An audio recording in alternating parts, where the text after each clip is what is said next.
برێڤەبریە رادیۆ سوێدی چاوا دفکرن و چاوا هەزر دکن ئەو پرسەکە ژوارەیە لێ ئەسکارم وێ بێژم دوان ساڵێ داوی دبتایبەتی ئاتمۆسفەرێک و ژینگەهێک دجواکە سوێدە دچێ بوویە بپرسن جوواکیان گەلێکی حەساس و گرنگ وەکی نمونە پرسا ئەڤ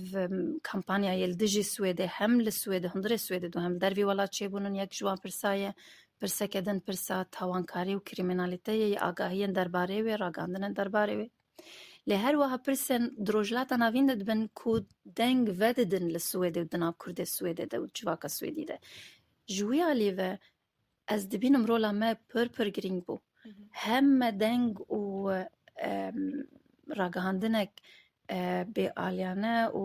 balanskirî me radikand û hem jî me deng û nerînen guhdarên xwe dikand Swêdiya û civaka Swêdê îce ew pira ku em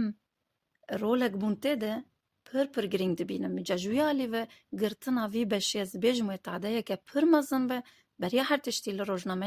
rojnamegeriya Kurdî li Kurdên Swêdê û li radyoya Swêdê bigiştî.